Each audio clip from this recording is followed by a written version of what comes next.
my name is Scott Overpeck, and I'm the warning coordination meteorologist with the National Weather Service office in Albuquerque, New Mexico. And for Monsoon Awareness Week, we are going to discuss heat impacts and heat-related illnesses and how to stay safe in the heat. As we know, we hit into the June and July months. A lot of the southwestern United States heats up, temperatures get very hot. And so we have asked one of our partners with the New Mexico Department of Health, Stephanie Moraga McHaley, and she is joining us to discuss some heat safety tips. Stephanie, you mind telling us a little bit more about what you do at the Department of Health?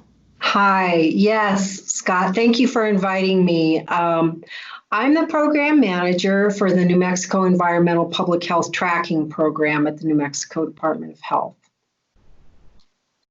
Well, great. We appreciate you being with us and being able to help explain some heat safety tips.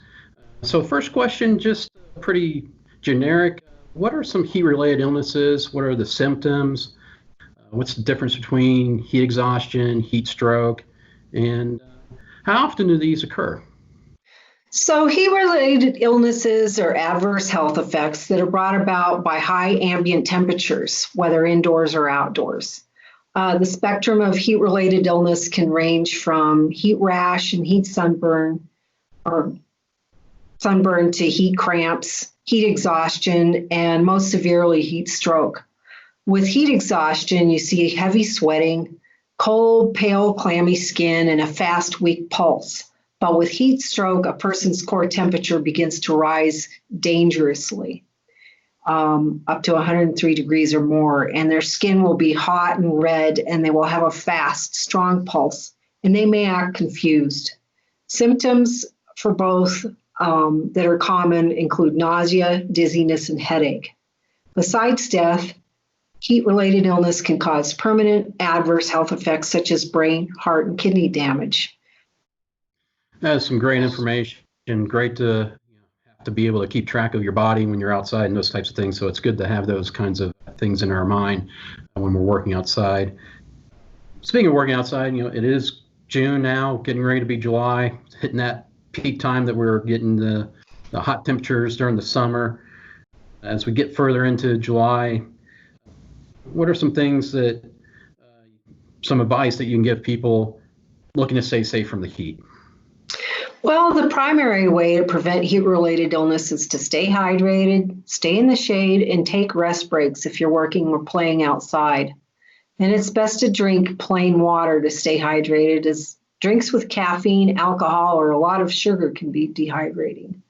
And staying hydrated is especially important for older adults and small children, as their metabolism is less efficient. Plan outdoor activities for earlier or later parts of the day when there's less heat, or move activities indoors. Communities need to check on those who are homebound or elderly to assure they're not suffering in the heat. And people who are homeless or who have inadequate shelter should be provided shade and hydration as well. So those are some great tips, especially the hydration.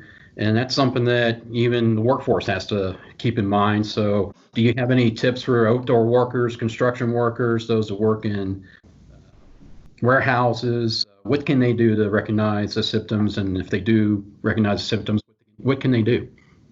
Sure. Well, outdoor workers really need to have a plan in place to prevent heat-related illness and a plan for what to do if heat-related illness occurs.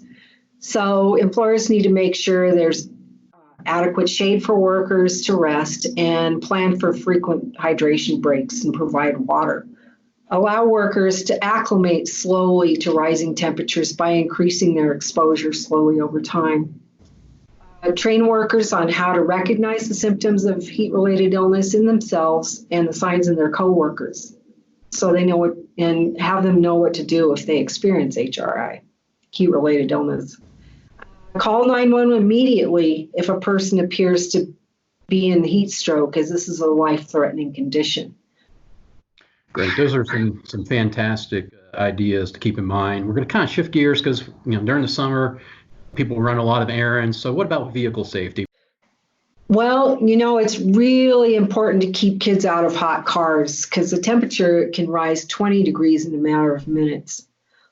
So make sure your keys are always inaccessible to children and the car is always locked. And on hot, sunny days when you're running errands and making what you think are quick stops, everyone needs to get out of the car. Just make that the rule.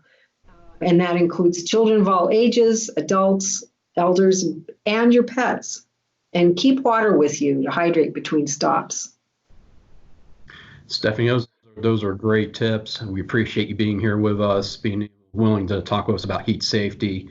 If I had to sum up things, it sounds like we really do need to have a plan to stay safe, know what the symptoms are of heat-related illnesses are, stay hydrated.